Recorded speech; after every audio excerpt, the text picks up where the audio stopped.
Ever feel like Sunday school left out all the good stories? Like, they skipped a few chapters in the history of Christianity. Exactly. Well, get ready, because today we're diving into the stuff they didn't teach you. Early church heresies. And trust me, this isn't just some dry theological debate. Oh no. This is about the ideas that got people kicked out of Christianity back in the day. Ideas that challenge the very foundations of the faith. We're talking about beliefs so wild, so radical. That they make your average conspiracy theory look tame. And the best part, we've got this amazing source document, a kind of who's who of early Christian thinkers. It's like eavesdropping on the most intense theological arguments of all time. So buckle up, folks. We're about to journey back to a time when Christianity was still being defined, when what we consider orthodox today was anything but settled. A time when people were wrestling with huge questions about God, salvation, the meaning of life, and coming up with some truly surprising answers. Exactly. See, back in those early centuries AD, Christianity was spreading like wildfire. But there was no single unified church yet. No pope, no central authority, just a bunch of different groups all claiming to follow Jesus, but with wildly different interpretations of what that meant. It's kind of like the early days of the internet, right? Everyone's creating their own websites, their own forums, all these different voices vying for attention. And in the midst of all that chaos, you have these incredibly vibrant theological debates raging. People were really grappling with the implications of this new faith. And some of those implications, well, let's just say they were a bit too spicy for the powers that be. Which brings us to those heresies we mentioned. These weren't just people being difficult or contrary. They genuinely believed they were following the true path. They thought they'd cracked the code, discovered the secret truth about God and the universe. And they weren't afraid to challenge the mainstream, to question the authority of the emerging church hierarchy. Which, as you can imagine, didn't go over too well with the folks in charge. I'll put it mildly. But that's what makes this era so fascinating. It's a time of incredible intellectual ferment, where the boundaries of belief were constantly being pushed and redefined. Okay, so enough with the history lesson. Let's get to the good stuff. We got this incredible source document on early church heresies, and it's a doozy over 70 different groups. 70. Can you imagine having that many theological arguments to keep track of? Talk about a headache. We're not going to bore you with all 70 plus, don't worry. We've picked a few of the most intriguing, the most outrageous, and maybe even a few that might resonate with some of the questions people are still asking today. Because here's the thing. Even though these groups were ultimately deemed wrong centuries ago, the questions they were grappling with, those never really go away. All right, so first up on our heresy hit parade, the Gnostics. Ever heard of them? Oh, the Gnostics. Now there's a group that knew how to stir up some theological trouble. Right. Think Da Vinci Code vibes, but instead of searching for a lost treasure, they were after secret knowledge. Yes. That gnosis, that special hidden knowledge, was key to their whole belief system. They believed this knowledge wasn't for everyone, though. Oh, no, this was exclusive stuff, like members only, VIP access to the divine. Exactly. And if you didn't have that secret knowledge, well, good luck figuring out salvation on your own. Talk about making people feel left out. But it's more than that, right? They had some pretty radical ideas about the world itself. Oh, absolutely. The Gnostics were not fans of the material world. They saw it as flawed, corrupt, even evil. Kind of a downer, if you ask me. Yeah, not exactly a recipe for enjoying a beautiful sunset, is it? Not quite. They believed the true God, the ultimate good, was pure spirit and had nothing to do with creating this messy physical world we live in. So where did this whole physical world come from then? Well, that's where things get really interesting. They believed a lesser kind of incompetent deity was responsible for creating the material world. Wait, a lesser deity, like the divine equivalent of an intern who messed up the coffee order. Something like that. And get this, some Gnostics even doubted that Jesus was actually physically here. Hold on. They didn't believe in the whole Jesus walking on water, turning water into wine thing. Some did, some didn't. They believed that if the material world was so flawed, then a truly divine being like Jesus couldn't possibly have taken on a physical body. It just didn't compute for them. Oh, wow. That must have gone over well with the early Christians who, saw Jesus preaching with their own eyes. You can imagine it was a huge point of contention. The Gnostics' rejection of the material world completely clashed with the emerging Christian idea of the incarnation God becoming human in Jesus. So how did the early church respond to this whole Gnostic challenge? They didn't just sit back and let it slide, that's for sure. Early church leaders wrote passionately against Gnostic beliefs, defending the goodness of creation and the reality of Jesus' incarnation. It was like a theological showdown. Exactly. And the stakes were high. It was a battle for the very heart of Christian belief. All right, so next on our heresy hit list, the Marcionites.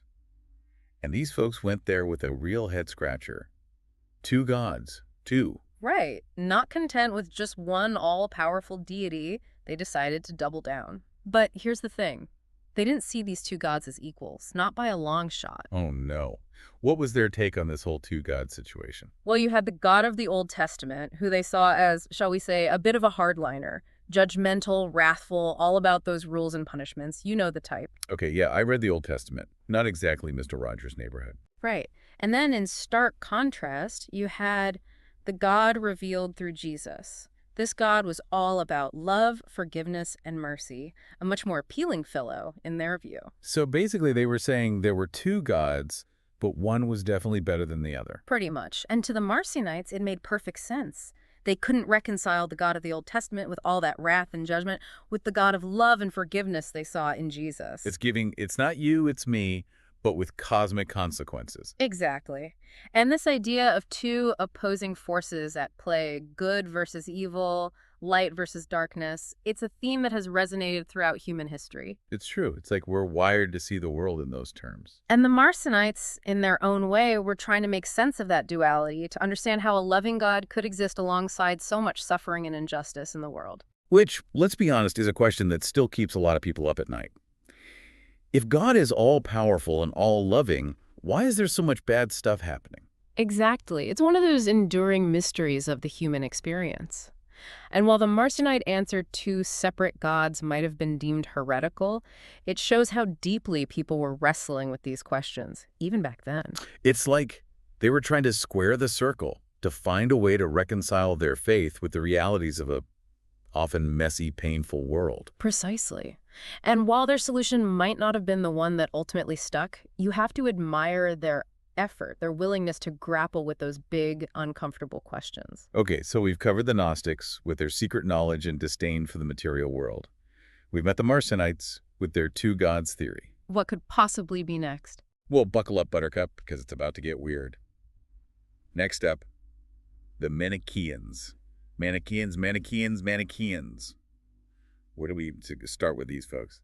Well, I'd say their reputation for weirdness is well-deserved. Yeah, weird I might be putting it mildly. They had this whole cosmology thing going on, like a cosmic soap opera with a really complicated plot. Right, a complex system of beliefs about the universe involving this ongoing battle between light and darkness. And I mean, everything, according to them, was caught up in this cosmic struggle. Talk about high stakes. So how did this whole light versus darkness thing play out in their everyday lives? Well, the Manichaeans were big on purity, on separating themselves from anything they considered dark or impure. This led to some very strict rules about food, behavior, even your thoughts. Oh, yeah. And don't even get me started on those rumors about their communion practices. Yes, those were colorful, to say the least. Let's just say it involves some ingredients you wouldn't find at your average church bake sale. Indeed. And while some of those accusations about their rituals were probably exaggerated by their opponents, there's no doubt that the Manichaeans took their beliefs about purity very, very seriously. And this intense focus on good versus evil, on spiritual purity, it's something we see pop up again and again throughout history, isn't it? Totally. It's like that age-old struggle between, like, indulging in another slice of cake or sticking to your diet, but, like, on a cosmic scale. Exactly. And it's not just about food, right? This Manichaean impulse, this desire for purity and order, it can manifest in all sorts of ways. We see it in movements throughout history. Groups trying to create their own little utopia, free from the perceived corruption of the outside world. It's like they're trying to build a wall between themselves and all the bad stuff out there. But here's what gets me about these Manichaeans. Our source text actually lists Manichaeanism as, like, 3 different but related heresies. Oh, that's right. All stemming from this one guy, Maname, who must have been quite the charismatic figure. Talk about influential. Ooh. But it also shows how, even within a group labeled as heretical, there can still be disagreements and different interpretations. Absolutely. It's a good reminder that these weren't monolithic groups. Even within these so-called heresies, there was room for debate, for diversity of thought. It's like any group, really. You're always going to have those internal squabbles and different factions. Okay, so we've had secret knowledge, we've had two gods. What other theological curveballs can we throw at our listeners today? Well, this next group tackled a question that never seems to get old. Free will versus destiny. Are we really in control of our choices, or is it all preordained? The predestinarians, right? Yeah. Yeah, that's a question that still keeps philosophers and, well, everyone really up at night. So which side did they come down on, free will or fate? They went all in on destiny, like Yes. full on, no wiggle room, fate has been decided kind of thing. Yep, they believed that God had already chosen who was going to heaven and who was going to, well, not heaven before they were even born. So no matter what you did in life, whether you were a saint or, well, not a saint, it didn't make a difference. Your eternal address was already stamped and sealed. That was their belief. And you're right, it does put a bit of a damper on things, doesn't it? Talk about taking all the fun out of making choices. Why even bother being good? Right? Well, they probably wouldn't put it that way. Their argument was more about God's ultimate power and knowledge. If God was truly all-knowing, wouldn't he already know the outcome of our lives? I guess so. But still, it's a bit of a tough pill to swallow. It certainly challenged traditional ideas about God's justice and mercy. I mean, our source text even quotes the Predestinarians as saying that Adam's sin, biting the apple back in the Garden of Eden, that sin was somehow stronger than Christ's sacrifice. Whoa, they really went there, didn't they? Talk about a downer. But hey, at least they got heresy number 90 in our book. It's kind of funny when you think about it. All these different groups, all these different beliefs, all deemed wrong by the church. It does make you wonder what number 91 would have been, doesn't it? What other theological rabbit holes could they have gone down? Right. It's like, were they running out of heresies to condemn? But seriously, it shows you just how much those early Christians were wrestling with these huge ideas. I mean, we like to think we've got it all figured out now, but they were on the front lines figuring out this whole Christianity thing in real time. Absolutely. And those debates, those arguments, even the heresies, they all played a part in shaping Christianity as we know it. It's like that old saying, right? Iron sharpens iron. Sometimes you need those opposing viewpoints, even the ones you disagree with, to really hone your own beliefs. Precisely. Those early church fathers, they had to defend their interpretations of Scripture. They had to define their doctrines more clearly, all in response to these challenges. It was a crucible for the development of Christian thought. It's kind of like how those early church councils suddenly seem a lot more interesting when you realize what was at stake. We imagine these stuffy old guys in robes, but they were making decisions that would shape Christianity for centuries to come. It was high-stakes theological cage match, and the winners got to write the history books. Literally. The winners decided which texts were in and which ones were out. Which brings us to a pretty important point about our whole heresies deep dive. We've been exploring these alternative interpretations of Christianity, but it's easy to forget that these weren't just abstract ideas being debated in some ivory tower. Right. These were real people with real beliefs living and breathing these ideas, and for some of them, those beliefs came at a high cost. Exactly. We're talking about people being excommunicated, ostracized, even persecuted for their beliefs. It's a good reminder that ideas have consequences, especially when those ideas challenge the status quo. And it makes you wonder, what if some of these heretical groups had gained more traction? What if the Gnostics, with their secret knowledge and disdain for the material world, had become the dominant voice? What would Christianity look like today? Whoa, mind blown. A very different world, that's for sure. But hey, maybe that's the point of looking back at these heresies, right? It's not just about judging the past, but about understanding how those different paths not taken have shaped our own beliefs and assumptions. Exactly. By studying those wrong turns, we gain a deeper appreciation for the path we're on. And maybe, just maybe, we discover that those alternative paths still have something to teach us. It's like, sometimes you need to get a little lost to truly appreciate where you are. Speaking of getting lost, our source text mentions something kind of disturbing about how some of these heresies were dealt with. It wasn't just about declaring them wrong, right? Yeah. They went to great lengths to, well, make sure those ideas disappeared. Oh, absolutely. We're not just talking about theological debates here. We're talking about power dynamics, about who gets to decide what's true and what's heresy. And those in power, well, they often resorted to some pretty drastic measures to silence dissenting voices. Like burning books, destroying whole libraries. Exactly. It's a sobering thought, isn't it? That some of those early Christian texts, those alternative perspectives, they're lost to us forever. We'll never know exactly what arguments they made, what insights they might have held. It's like a whole chapter of Christian history has been ripped out. Yeah. And it makes you wonder, what else don't we know? What other voices have been silenced throughout history? It's a question worth asking, not just about the past, but about the present as well. Whose voices are being marginalized today? Whose perspectives are we overlooking? It's a good reminder that critical thinking, questioning assumptions, it's not just some intellectual exercise.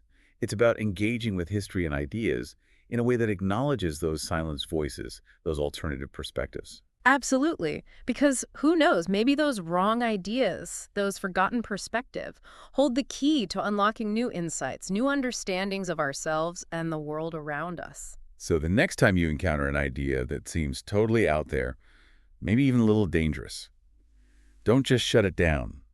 Take some time to really listen to try to understand where that idea is coming from. You might be surprised at what you learn. On that note, we're going to have to wrap up this deep dive into the wild and wonderful world of early church heresies. It's been a fascinating journey exploring those theological twists and turns, those alternative paths not taken. We hope you've enjoyed this little adventure into the what-ifs of Christian history. And until next time, remember, keep asking those tough questions, keep exploring those untrodden paths. You never know what treasures you might unearth. Happy digging?